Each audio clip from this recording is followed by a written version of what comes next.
Another way to think about this situation is that all of your forward and backward mental movements and motions, and all of your present physical movements and motions, in conjunction with all of the emotional movements and motions, in conjunction with spirit, which is apparently beyond all of those, in conjunction with the unmanifest, or the pregnant void, or the 0 point, in conjunction with time and time travel and all that good stuff,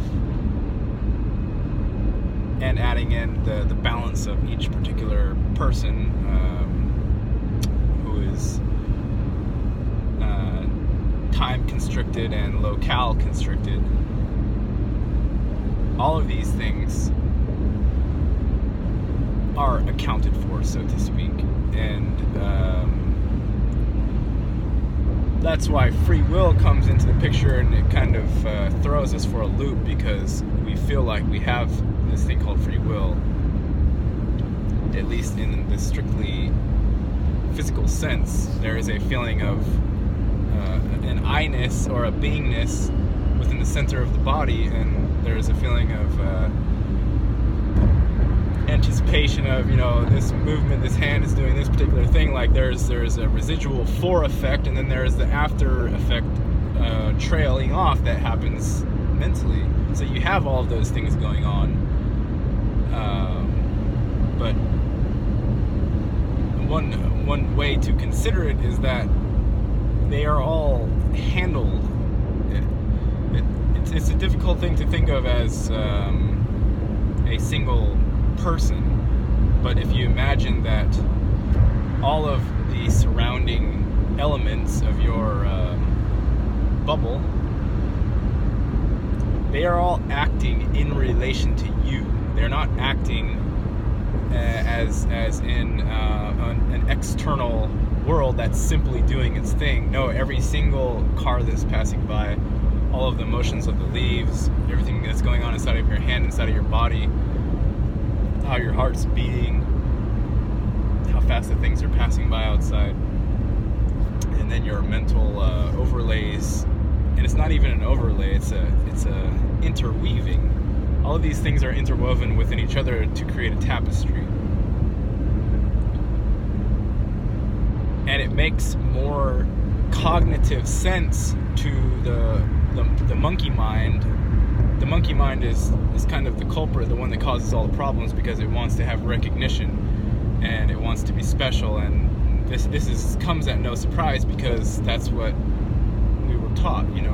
You are a special person, and you're going to grow up and you're going to be a special something, and blah blah blah, forever, off into eternity. You hear those things and you never reach that point. And when you do reach a milestone, like a plaque or something that you can put on your wall, then you're like, so all those 4 years of work, and now I have this thing that has my name on it. And it's like, it's a bit of a letdown. And then the first time you get one of those and find out that it's a letdown, then you can project that out into your 80-year lifespan. And it becomes very simple that aspect of it is, it's like a playpen or something. It's like, how mom would put the gates up so the 2-year-olds couldn't go walking outside into the back, these gates that would like expand out to fit the doorway. That's what these systems that we're given here are kind of doing. They're kind of acting as like the playpen. And there are, it's simple to learn how you're supposed to play in that playpen, and the teachers want very specific things from you. They don't want it's all written out and you're supposed to do it, and if you do it, then you'll get your placard, and then you'll get accepted into the the monetary machine. And that's generally how it goes. But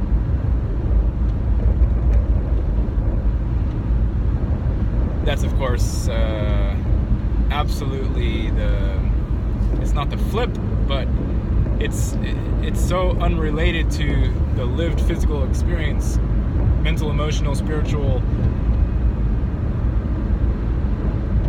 all the bodies that we have, physical, all of these, from the gross, the mattered body, all the way up through spiritual, up through to the 0 point.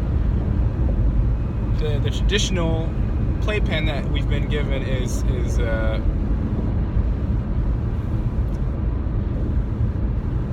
it's not related to actually living whatsoever. So, and you can get into why that's there, and all this stuff. It doesn't really matter. The whys aren't as important, because that can keep you trapped in research land and rabbit hole land, as many of you know, for a really long time. You can just sit there and research everything all the time. You don't need to do that.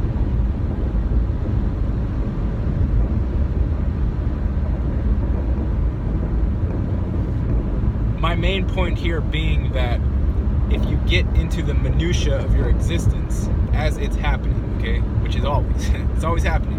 For me, it's happening, right? These things are moving, the hand's moving, and you can always zoom in and out mentally. Still with me? You can zoom in and out mentally. You can watch, you can go in the hand, you can go outside. You can go to the present moment, super present, to where I don't really know anything's going on, to expand out. Oh, I remember where I was 5 minutes ago, and I know where I'm going to be in 10 minutes. Okay, you can fluctuate as much as you want. You're free within that to do whatever you want. Or not do. Or be silent. Especially if sort of attacks are happening of the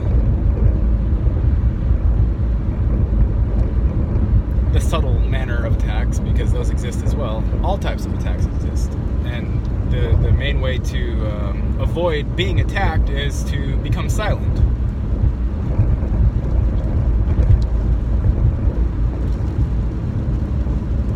Because you are actually acting as the counterpart to the attacker. It needs your movements and motions in relation to it. Otherwise, no more attack is happening.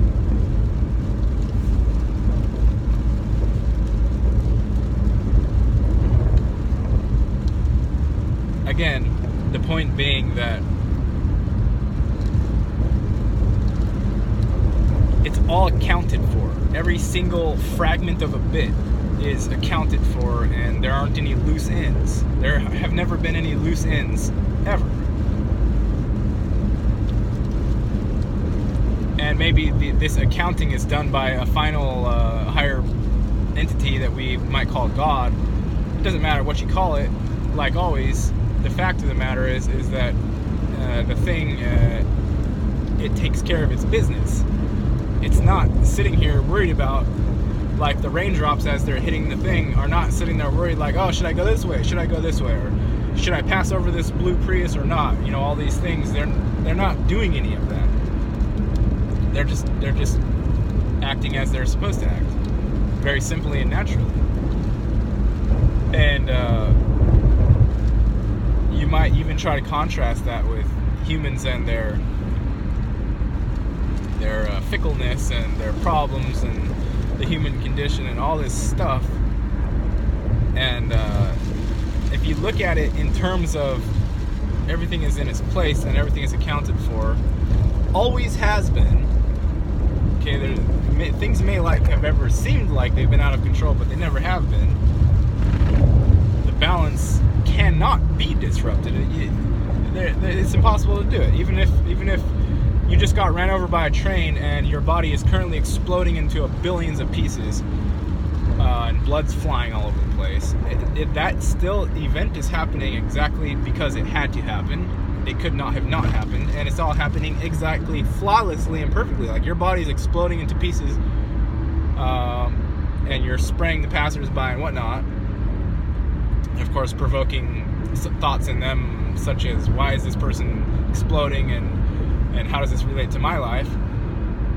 It's happening as it's supposed to. It's all accounted for. There aren't any loose ends.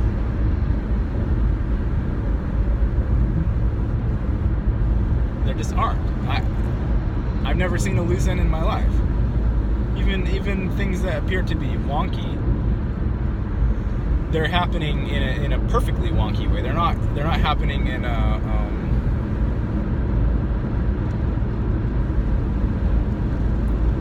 you couldn't make the thing flawed if you tried to.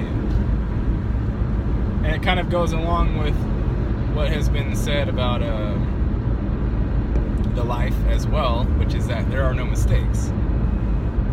These kind of statements are not ambiguous. They're not up for interpretation. They're just take your eyeballs and look around and see if anything is fucking up. And then see what you really mean by fucking up, and is it possible, you know? And of course, you have to have released the language as this, like, magic voodoo spell,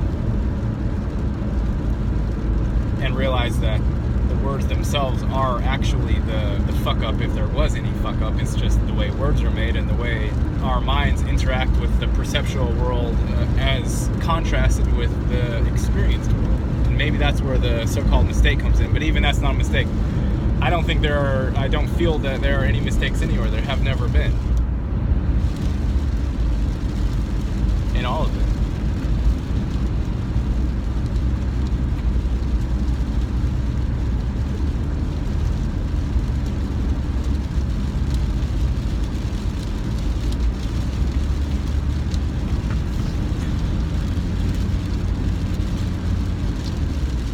So I'm out here in Sonoma. I was kind of wondering why I was coming out here. Still wondering why.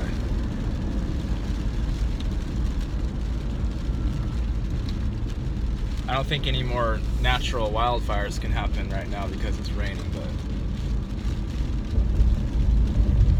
I suppose anything is possible.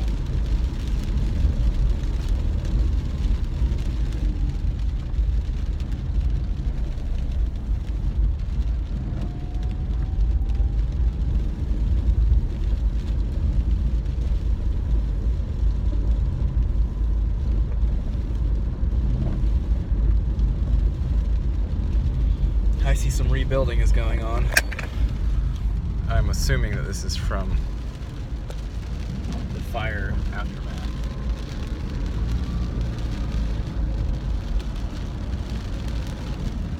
Either that or it's just good old capitalism at work.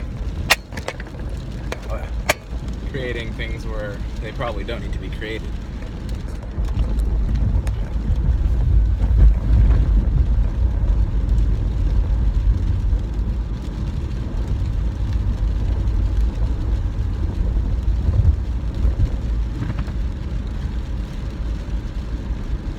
I think, if anything, we could get a modeling of what a mistake might look like. If you wanted to, like, really squeeze out of a perfection system, which is like God's mind, which is all that exists. If you wanted to somehow squeeze out in one corner of that a dark little, like, mini God nightmare of what it would look like if everything wasn't harmonious, then voila, you would have this life. But it always comes to some sort of a resolution. I mean, not even a resolution is the wrong word. See, the words don't work. They're inadequate. They're deceptive little buggers. They're multiplicitous. They're duplicitous and multiplicitous. I don't think multiplicitous is a word. I know duplicitous is. Could you lie if you didn't have words? I wonder if you could tell a lie without using words. How would you do it?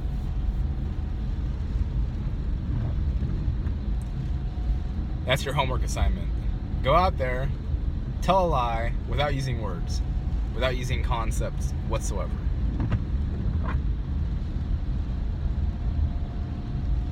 Is it possible?